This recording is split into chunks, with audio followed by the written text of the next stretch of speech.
Hey, I'm Rachel Abbott, and this is the Standards Tech and Science Daily podcast.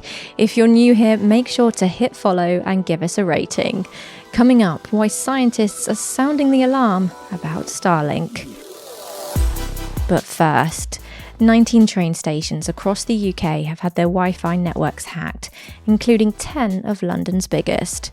Police are investigating the cybersecurity incident across all the stations, which are managed by Network Rail. It appears a web defacement attack, so it seems to be sort of quite superficial, more of an intimidating message rather than something designed to eavesdrop or collect data. But we need to see what occurs in the actual incident and investigation. Sometimes it takes weeks or months to find out. That's cybersecurity expert Richard Bingley, author of the book Combating Cyberterrorism. Network Rail has said the service is provided by a third party and has been suspended while an investigation is underway. There obviously has been a huge increase in cyber attacks upon public services and national infrastructure. That is not necessarily down to spontaneous web hacktivists. It's more around, I believe, state-sponsored cyber attacks against UK PLC. That is why the government has introduced things like the National Cybersecurity Centre. Not be alarmist, but to say to organisations and people, look, we are under a sustained threat here to our information systems. Some of the stations targeted include Euston, Manchester Piccadilly, Birmingham New Street, Leeds City and Glasgow Central. At the time of this podcast being recorded, a British Transport Police spokesperson said they are aware of the cyber attack that affected some Network Rail Wi-Fi services and that they are working with Network Rail to investigate the incident.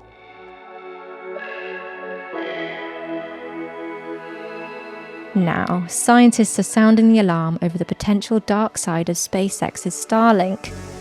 Evening Standard journalist Will Hosey spoke to Dr Sam Lawler, an Associate Professor of Astronomy at Campion College at the University of Regina. The way that it's being carried out is quite terrible for collisions in orbit, for light pollution that affects astronomy and potentially biology, like migratory animals. And the worst is atmospheric pollution from the launches and the re-entries. Starlink is, as of 2020, the world's largest ever satellite constellation, with 6,000 satellites in low Earth orbit, designed to build a global mobile broadband. SpaceX founder Elon Musk plans to eventually put a total of 42,000 Starlink satellites into low Earth orbit, and those up there already move at 7 kilometers a second, close to the globe's surface, and orbiting around the planet every 90 minutes. Starlink have declined to comment on this story. To find out more, pick up a copy of today's new weekly paper, The London Standard, or visit standard.co.uk. Next, Meta has unveiled new augmented reality glasses called Orion, which it hopes could eventually rival the smartphone. CEO Mark Zuckerberg presented a prototype at the Meta Connect 2024 of what's said to be the most advanced pair of augmented reality glasses ever built. Weighing 100 grams, the glasses appear to be controlled via voice as well as through eye and hand tracking, plus possibly a neural link. The lenses are made from silicon carbide, believed to be more durable and lighter instead of glass or plastic, with a 70-degree field of view.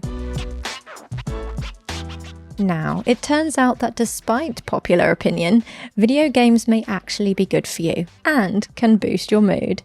In a first-of-its-kind study, scientists from the University of Oxford collaborated with Power Wash simulator developer FutureLab to research a version of the game that recorded gameplay events, status records, player demographics, and psychological elements. The player data was collected from more than 67,000 gaming sessions from around 8,600 players in 39 countries, analysing their mood before and during gameplay. And the result? 72% of players experienced a more positive mood during the play than at the start of each session. So perhaps you don't have to feel too guilty if you played a bit longer than normal this week. I mean, happiness is key, right? Let's go to the ads. Coming up in part 2, plot twist, Terminator creator James Cameron joins the board of an AI company. Plus, while I have you, Brave New World Season 3 is out today, and it's with Deepak Chopra, who has been at the intersection of science and spirituality for nearly 50 years. See you back here in just a minute. Welcome back. James Cameron, the Canadian filmmaker famously known for Titanic, the Avatar franchise, and, of course, Terminator, has reportedly joined the board of directors for an artificial intelligence company called Stability AI. But despite the plot of Terminator, Cameron has said he won't be working on avoiding the dangers of AI, but that he'll be looking at how the technology can assist and work alongside CGI in film. According to reports, he said he's spent his career seeking out emerging technologies that push the very boundaries of what's possible, all in the service of telling incredible stories, adding that he was at the forefront of CGI over 3 decades ago, and he stayed on the cutting edge since. Now, 2 giant pandas at a zoo in Finland are being sent home to China prematurely. Atari Zoo have said on Facebook that Lumi and Pyri will return due to a combination of factors, a decline in visitors due to the pandemic, and the conflict between Russia and Ukraine, as well as an increase in inflation and interest rates. The pair were a gift on loan from China in 2017 to mark the Nordics nation's 100 years of independence, and were due to leave Finland in 2033. And finally, bad news for gamers.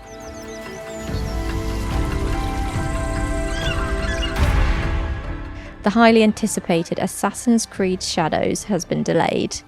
Ubisoft had planned to release the game in November, but has announced that the game will now be released next year on the 14th of February, surprisingly missing Christmas sales. This will be the first series where the game will be set in Japan, which many fans have been calling out for since the series began in 2007. So gamers, if you're planning a Valentine's date, perhaps this is a nice one for your diaries.